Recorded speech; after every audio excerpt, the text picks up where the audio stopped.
पढ़ाई न हो रही, आंखें रो रही, जिंदगी बगावत स्टैटिक्स में आपका स्वागत है। तो चलिए आज हम लोग पढ़ेंगे class 9 chapter 3 history, Nazism and the rise of Hitler.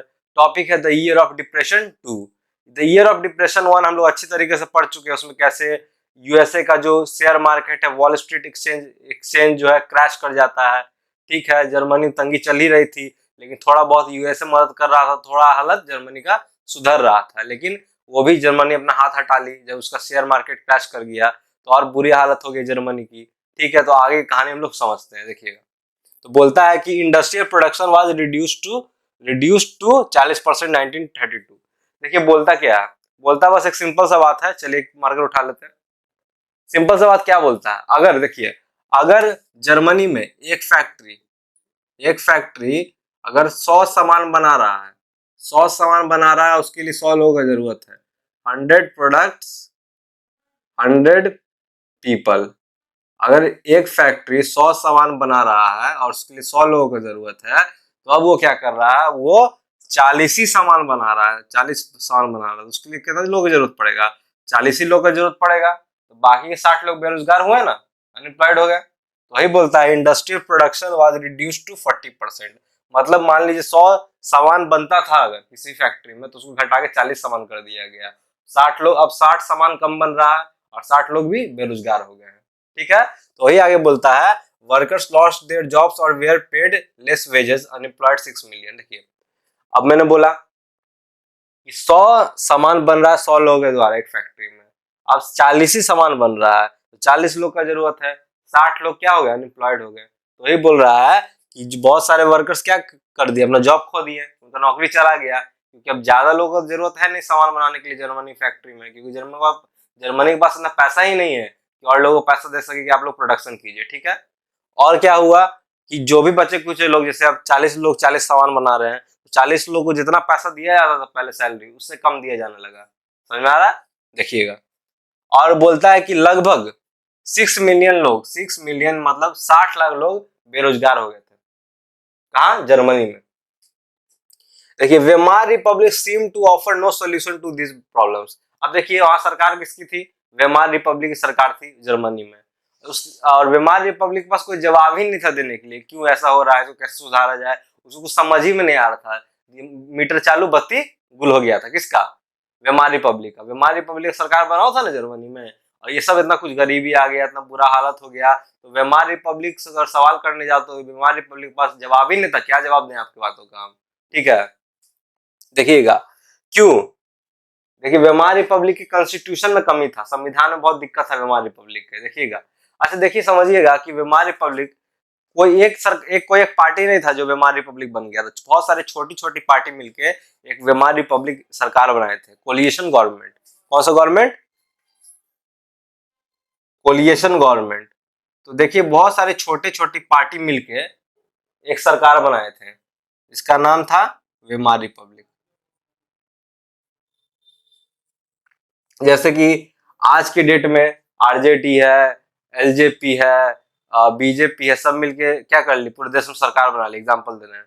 तो उसी तरह बहुत सारे छोटी छोटी पार्टी थी, 5-10 पार्टी मिलके पूरे देश में जर्मनी में सरकार बनाई थी। तो इसी कारण इसके जो संविधान था वेमार रिपब्लिक में बहुत दिक्कत था, क्योंकि कोई एक गवर्नमेंट के पास मेजोरिटी नहीं था। सब छोटी छोटी जो पार्टी थी अपना इलेक्शन करवा के पार्लियामेंट में सरकार मिलके बना ली थी। ठीक है, ये दिक्कत था। इसी कारण वेमार रिपब्लिक के पास लोगों के सवाल का जवाब बिल्कुल नहीं था। ठीक है, अब देखिएगा, तो इसी को बोला जाता है प्रोपोर्शनल रिप्रेजेंटेशन, मतलब बहुत सारी छोटी छोटी पार्टी मिलकर एक सरकार बना ली जर्मनी देश में। ठीक है, उसका नाम पड़ गया वेमार रिपब्लिक। ठीक है, देखिएगा आगे।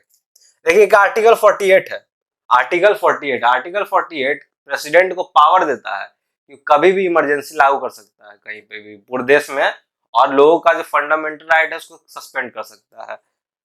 और क्या कर सकता है? Rule by decree. देखिए, आर्टिकल 48 कहता है कि प्रेसिडेंट जो है कभी भी इमरजेंसी लागू कर सकता है पूरे देश में, और सारे लोगों का फंडामेंटल राइट्स रद्द कर सकता है, और डिक्टेटर की तरह रूल बाय डिक्री, मतलब जैसे मन वैसे रूल कर सकता है। ठीक है, ये आर्टिकल 48 पावर देता है प्रेसिडेंट को। ठीक है, और देखिएगा, इसी सब इतना गरीबी था जर्मनी में, जर्मनी के लोगों का विश्वास उठ गया था डेमोक्रेटिक सरकार से। किससे उठ गया था सब विश्वास? डेमोक्रेटिक सरकार से।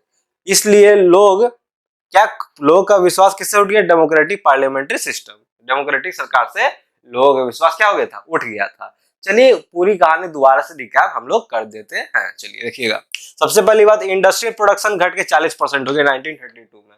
मतलब वही बोल रहे हैं कि एक फैक्ट्री है, 100 सामान बना रहे हैं मिलकर 100 लोग। अब 100 लोग सब 40 ही सामान बनाना है। अब कितने सामान बनाना है? 40 ही सामान बनाना है। उसके लिए 40 लोग की जरूरत है, तो 60 लोग बेरोजगार हो गए ना। वही बोल रहा है industrial production was reduced to 40%। अगर 100 सामान बन रहा था तो अब 40 ही सामान बन रहा है, तो 40 सामान बन रहा है तो 60 लोग बेरोजगार हुए ना, क्योंकि हर एक सामान बनाने के लिए एक आदमी चाहिए। तो 100 सामान बन रहा था तो 100 लोग चाहिए थे, अब 40 सामान बन रहा था तो 40 लोग चाहिए, बाकी के 60 लोग बेरोजगार हुए ना। तो लगभग बोल रहा है कि 6 मिलियन पीपल अनएम्प्लॉयड हो गए थे, मतलब 60 लाख लोग क्या बेरोजगार हो गए थे। देखिएगा, क्रिमिनल एक्टिविटी इंक्रीज। अच्छा ये पॉइंट बताना मैं भूल गया कि जो क्राइम वगैरह वो बढ़ गया था। क्योंकि क्राइम बढ़ गया था, पहली बात लोग बेरोजगार हो गए थे। खाली दिमाग शैतान का घर, ठीक है, खाली दिमाग जिसका होता है क्या होता है? शैतान का घर होता है। और दूसरी बात, गरीबी है, खाने के लिए पैसा नहीं, तो लोग चोरी चमारी डकैती सब कुछ करते हैं।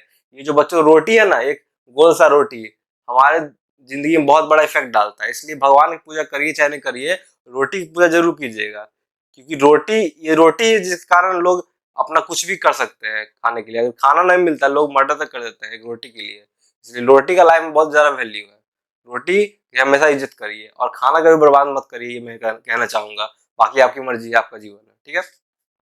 तो क्रिमिनल एक्टिविटी क्या हो गया? बढ़ गया, ठीक।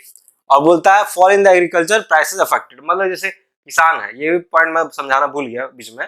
जैसे किसान है, मान लीजिए धान उगाया, फसल हुआ है, ठीक है, मान लीजिए 100 रुपए में फसल बेच रहा था सरकार को। अब सरकार बोल रही है कि तुमको हम 60 ही रुपए देंगे, क्योंकि देश में बहुत गरीबी है, ठीक है, बहुत गरीबी। तो उसका 100 रुपए का जो फसल उसको 60 ही रुपए मिलेगा, तो किसान को भी घाटा हो रहा है ना, देख रहे हैं। अब बोलता है वेमार रिपब्लिक, देखिए इतना सारा कुछ सब कुछ हो रहा है पूरे देश में, गरीबी छा गई है, एग्रीकल्चर प्राइसेस घटा दिया गया है, मतलब किसान को जो 100 रुपए मिलना चाहिए उसको फसल के लिए 60 ही रुपए मिल रहा है। और क्या हो रहा है? वर्कर्स अपने जॉब खो दिए हैं, प्रोडक्शन 100% से घट के 40% पे आ गया है, इतना सब कुछ हो रहा है। लेकिन वेमार रिपब्लिक के पास कोई भी जवाब नहीं है। क्यों नहीं है? क्योंकि वेमार रिपब्लिक जो है वो 10-15 छोटी छोटी पार्टी मिला के एक सरकार बनाई है अपना, वेमार रिपब्लिक जर्मनी में, ठीक है। और जवाबदेही कौन दे? इतना सारा पार्टी है, 10-15 पार्टी, कौन जवाबदेही दे? कोई भी एक पर्टिकुलर पार्टी नहीं थी जो कि मेजोरिटी में थी, मतलब मेजोरिटी वोट्स मिले, कोई भी ऐसी पार्टी नहीं थी। अच्छा बताइए, 10-15 पार्टी मिलकर एक ग्रुप बना जो कि सरकार बनाया जर्मनी में, तो 10-15 पार्टी में किसी को 10% वोट मिला होगा, किसी को 5%, किसी को 20%, ऐसे मिला होगा। तो किसी के पास मेजोरिटी वोट नहीं है, कोई ऐसा नहीं जिसके पास सबसे ज्यादा वोट हो, ठीक है, ऐसा कोई है ही नहीं। तो कोई इसको बोला जाता है कोलिशन गवर्नमेंट। क्या बोला जाता है? कोलिशन गवर्नमेंट बना था, कहाँ पे? जर्मनी में। छोटे छोटे पार्टी मिलकर एक सरकार बनाई जिसका नाम रखी क्या? वेमार रिपब्लिक, ठीक है। इसको बोल सकते हैं प्रोपोर्शनल रिप्रेजेंटेशन बोल सकते हैं। और क्या वो कोलिशन गवर्नमेंट, क्या बोल सकते हैं? Coalition government. वेमार रिपब्लिक कैसे बनी थी? कोलिशन फॉर्म ऑफ गवर्नमेंट थी, ठीक है।